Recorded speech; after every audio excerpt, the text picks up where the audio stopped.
नमस्कार दोस्तों, स्वागत है मेरी YouTube चैनल में। आप लोगों का मौत की हाउस में। दोस्तों आज बात करेंगे फेमस मूवी जो 1915 में आई थी। दोस्तों उस वक्त बॉलीवुड को नाम नहीं मिला था, बॉलीवुड को बॉलीवुड के नाम से नहीं पहचाना जाता था, बल्कि इंडियन सिनेमा हॉल के नाम से पहचाना जाता था। जी हाँ दोस्तों, आज बात करेंगे 3 ऐसी मूवीज़ जो 1915 में आई थी। दोस्तों पहली मूवी का नाम है राजा श्रेयल।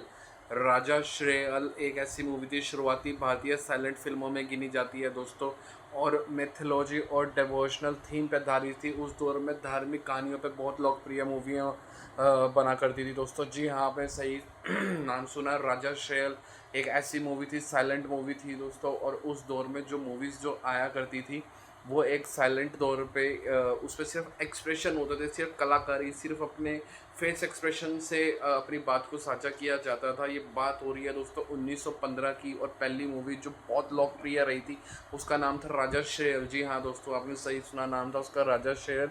और उस वक्त के जो दौर में जो मूवीज़ थी वो सिर्फ कोई ऐसा रोमांटिक मूवीज़ नहीं होती थी, सिर्फ एक धर्म धर्म के नाम पे मूवीज़ बनती थी। धर्म इन द सेंस कि हमारी संस्कृति क्या रही है, हमारे संस्कार क्या रहे हैं, हमारे रीति रिवाज क्या रहे हैं, हमारे देवी देवता क्या रहे हैं। और डिवोशनल मूवीज़ होती थी जो देवी देवताओं के ऊपर बना करती थी। मैथोलॉजी जिसके अंदर बात को समझाया जाता था, जिसके अंदर अपनी बात को रखा जाता। लेकिन एक ख़ास बात उस दौर की थी, साइलेंट मूवी होती थी, मुंह से नहीं बोला जाता, सिर्फ एक्सप्रेशन से बात होती थी दोस्तों।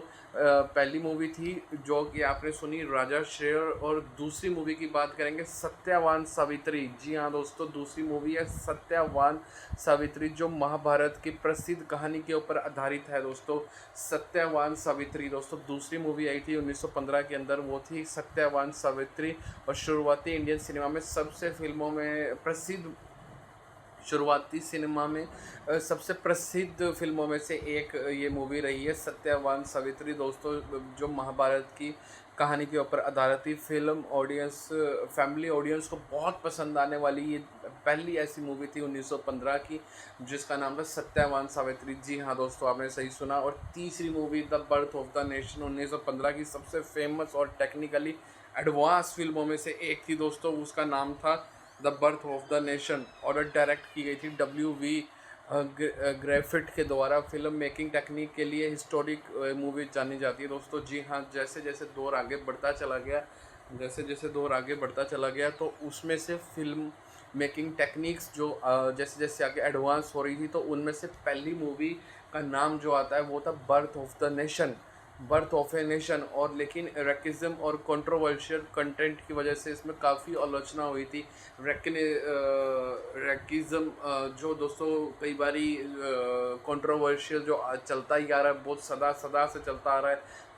रंग में, गोरे रंग और काले रंग में जो फ़र्क करते हैं दोस्तों, कि आप गोरे हैं आप काले हैं, कुछ इस तरह किसी को भी अंदर से तोड़ना, उस मूवी के ऊपर अंदर से तोड़ना, उसको छेड़छाड़ करना, कुछ उस तरह की मूवी जो रही थी the birth of the nation. और इसको काफ़ी आलोचनाओं में उस दौर में काफ़ी आलोचना हुई थी कि ऐसी मूवीज़ को अगर ना दिखाया जाए समाज में, और समाज में सिर्फ अच्छाई दिखाई जाए, और ऐसी मूवीज़ को साझा ना किया जाए, तो उस वजह से इस मूवी के ऊपर काफ़ी कंट्रोवर्शियल रही थी। जी दोस्तों, ये थी वो 3 मूवीज़ आज हमने जानी जो 1915 में दोस्तों आई थी।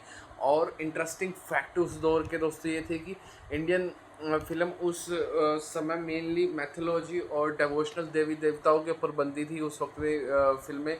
और हॉलीवुड में फिल्में बड़े ड्रामा और वार थीम्स पे बनने लगी थी दोस्तों। जी हाँ, एक बॉलीवुड तो जो अपना है, और हॉलीवुड बाहर अंग्रेज़ों ने उस दौर में जो मूवी बनाने लगे थे तो वो वार के ऊपर बनाया करते थे, जो उनका हिस्ट्री भी बहुत पुराना हिस्ट्री रहा है दोस्तों। जी हाँ, तो मेरे को बताइएगा कि मुझे बताइएगा दोस्तों कि आपको कैसा लगा मेरा पॉडकास्ट। अगर अच्छा लगा, अगर आपको इन्फॉर्मेशन मिली है इस पॉडकास्ट से, तो ज़रूर सब्सक्राइब करें, शेयर करें, और मेरे चैनल को इंस्टाग्राम पे भी फॉलो करें दोस्तों। आपका बहुत बहुत शुक्रिया। इस तरह की और इन्फॉर्मेशन आप लोगों के साथ में बहुत साझा करता रहूँगा। Thank you, thanks a lot.